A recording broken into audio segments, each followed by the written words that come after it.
Hello everyone, welcome to our channel New Classroom Bangla.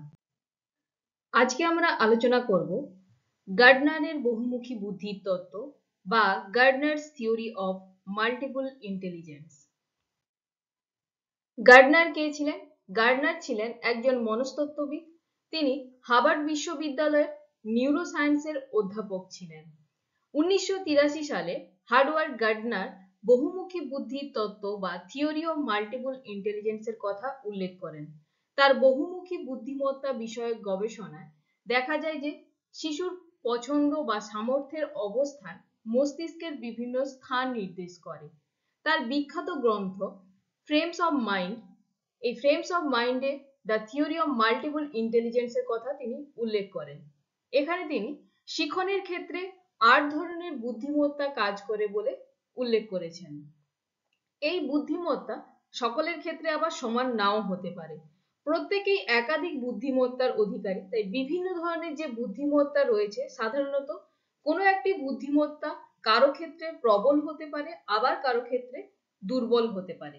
যেমন দুজন ব্যক্তি যেমন আকারগত বা গঠনগত দিক থেকে সমান নয়, কেউ লম্বা, কেউ বেঁটে, কেউ মোটা বা কেউ রোগা, তেমনি কোনো দুজন ব্যক্তির মধ্যে বুদ্ধিও সমান নয়। কেউ অঙ্কে দক্ষ হতে পারে, আবার কেউ অঙ্কে দুর্বলও হতে পারে। তাই গার্ডনার বলেছেন যে যেই বিষয়ে দক্ষ তাকে যদি সেই বিষয়ে পরিচালনা করা হয় তাহলে সেই বিষয়ে তার পারদর্শিতা বাড়বে। তিনি স্পিয়ারম্যানের সাধারণ বুদ্ধির ধারণা বা স্পিয়ারম্যানের যে জি ফ্যাক্টর থিওরি রয়েছে এবং বুদ্ধিকে যে একটি সাংখ্য বা বুদ্ধাঙ্ক দ্বারা প্রকাশ করা তীব্র বিরোধিতা করেন। তিনি মনে করেন প্রত্যেকটি বুদ্ধির একটি সূচক আছে যা পরস্পর নিরপেক্ষ। গার্ডনারের মতে মানুষের মধ্যে ন্যূনতম 8 প্রকার বুদ্ধি রয়েছে, বাহ্যিক পরিবেশের সঙ্গে মিথস্ক্রিয়ার মধ্য দিয়ে যেগুলির প্রতিফলন ঘটে। 1 নম্বর ভাষাগত বুদ্ধি বা লিঙ্গুইস্টিক ইন্টেলিজেন্স। 2 নম্বর যৌতিক ও গাণিতিক বুদ্ধি বা লজিক্যাল ম্যাথমেটিক্যাল ইন্টেলিজেন্স। 3 নম্বর প্রাকৃতিক বুদ্ধি বা ন্যাচারাল ইন্টেলিজেন্স। 4 নম্বর অন্তঃব্যক্তি বুদ্ধি বা ইন্টারপার্সোনাল ইন্টেলিজেন্স। 5 নম্বর আন্তঃব্যক্তি বুদ্ধি বা ইন্টারপার্সোনাল ইন্টেলিজেন্স। 6 নম্বর অবস্থানমূলক বুদ্ধি বা স্পেশিয়াল ইন্টেলিজেন্স। 7 নম্বর ছন্দ ও সঙ্গীতমূলক বুদ্ধি বা মিউজিক্যাল ইন্টেলিজেন্স। 8 নম্বর শরীরবৃত্তীয় ও অনুভূতিমূলক বুদ্ধি বা বডিলি কিনেস্থেটিক্স ইন্টেলিজেন্স।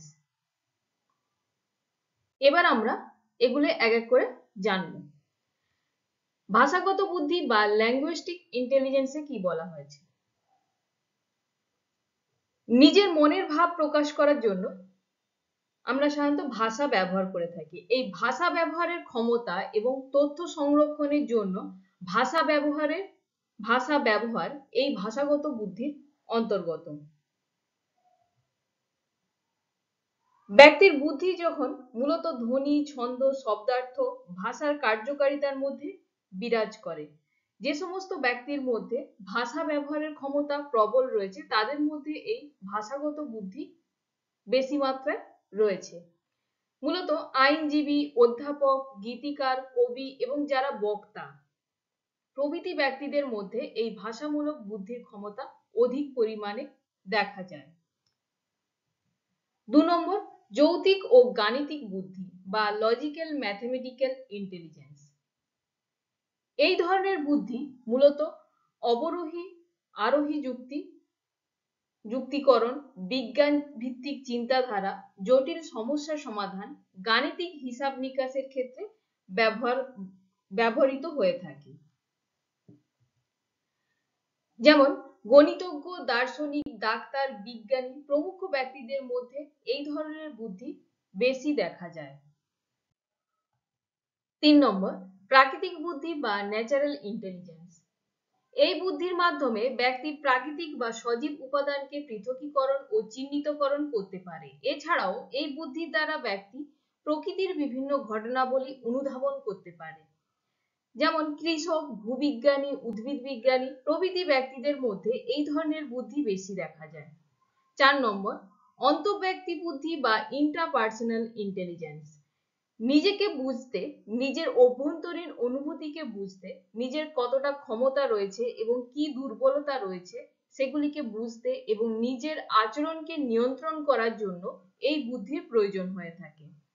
কোনো ব্যক্তি নির্দিষ্ট কোনো আচরণ কেন করছে, তার ফলাফল কি হতে পারে সে সম্পর্কে ব্যক্তি যখন সচেতন হয় তখন তার ক্ষেত্রে এই বুদ্ধির পরিমাণ বেশি দেখা যায়।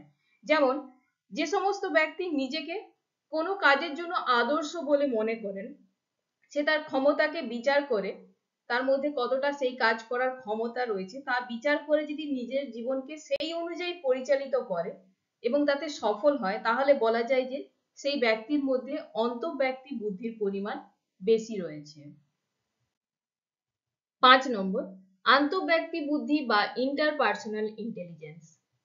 এই বুদ্ধির সাহায্যে ব্যক্তি অন্যকে বুঝতে পারে, অন্যের ইচ্ছা, প্রেরণা, উদ্দেশ্য ইত্যাদি সম্পর্কে ধারণা করতে পারে এবং সেই অনুযায়ী অন্যদের সঙ্গে কার্যকারীভাবে মিথস্ক্রিয়া করতে পারে। এই বুদ্ধি পরিবেশের সঙ্গে সবার সাথে সুসম্পর্ক বজায় রেখে চলার জন্য এই বুদ্ধি আমাদের সকলের প্রয়োজন। তবে শিক্ষাবিদ, সেলসম্যান, রাজনীতিবিদ, পরামর্শদাতা, ধর্মীয় গুরু প্রভৃতি ব্যক্তিদের মধ্যে এই ধরনের বুদ্ধি বেশি পরিমাণে থাকে। তারা সামনের মানুষ কি চায়, তাদের উদ্দেশ্য কি, এগুলো সহজে বুঝতে পারে, সেই অনুযায়ী তারা কাজকর্ম করে বা তাদেরকে পরামর্শ দেয়। 6 নম্বর অবস্থানমূলক বুদ্ধি বা স্পেশিয়াল ইন্টেলিজেন্স। এই ধরনের বুদ্ধি ব্যক্তিকে পরিবেশের কিছু বৈশিষ্ট্য সম্পর্কে জানতে, শ্রেণীকরণ করতে এবং সে সম্পর্কে সিদ্ধান্ত নিতে সাহায্য করে। এই ধরনের বুদ্ধি সেই সমস্ত ব্যক্তিদের ক্ষেত্রে বেশি গুরুত্বপূর্ণ যাদেরকে নির্ভুলভাবে দৃষ্টিমূলক স্থানিক প্রত্যক্ষণ করা এবং প্রত্যক্ষণের অভিজ্ঞতাকে সিদ্ধান্তে রূপান্তরিত করার প্রয়োজনীয়তা বেশি রয়েছে। যেমন বাস্তুকার, চিত্রশিল্পী, নাবিক, পাইলট প্রভৃতি কাজের সঙ্গে যুক্ত ব্যক্তিদের এই ধরনের বুদ্ধি বেশি থাকে। যেমন একজন নাবিক যখন বিশাল সমুদ্রে সে জাহাজ পরিচালনা করে, বা একজন পাইলট যখন মুক্ত আকাশে সে প্লেন পরিচালনা চালায়, তখন তাদের স্থানিক বুদ্ধির প্রয়োজন হয়ে পড়ে। হঠাৎ করে যদি কিছু হয়, কিভাবে সেই সিচুয়েশনটা সে ম্যানেজ করবে, তাদের জন্য তাদের স্থানিক বুদ্ধির প্রয়োজন হয়। 7 নম্বর ছন্দ ও সঙ্গীতমূলক বুদ্ধি বা মিউজিক্যাল ইন্টেলিজেন্স। ছন্দের সঠিক প্রকাশের জন্য, লয়ের পার্থক্যকরণের জন্য, ছন্দের প্রতি সংবেদনশীলতা, সুরবোধ প্রভৃতির জন্য এই ধরনের বুদ্ধির প্রয়োজন হয়। সাধারণত সুরকার, সঙ্গীতকার প্রভৃতি ব্যক্তিদের এই বুদ্ধি বেশি থাকে।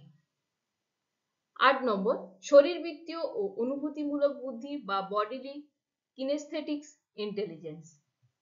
উদ্দেশ্যমুখীভাবে কোনো কাজ সম্পূর্ণ করার জন্য দক্ষতার সঙ্গে শরীর সঞ্চালন করা বা বিভিন্ন বস্তু নিয়ে কাজ করার ক্ষমতার জন্য এই বুদ্ধির প্রয়োজন হয়।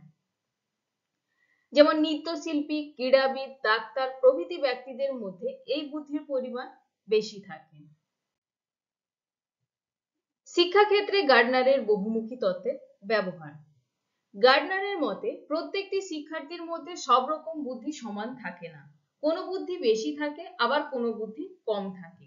শিক্ষার্থীর মধ্যে যেই বুদ্ধি বেশি থাকে তাকে সেই দিকে পরিচালনা করলে তার পারদর্শিতা বাড়ে এবং সে সফল হয়। যেমন কেউ যদি সঙ্গীতে বেশি আগ্রহী হয় বা সঙ্গীতটা সে ভালো করে বোঝে, তাহলে তাকে যদি সঙ্গীত চর্চা করানো হয় তাহলে সেই বিষয় নিয়ে সে ভবিষ্যতে এগোতে পারবে।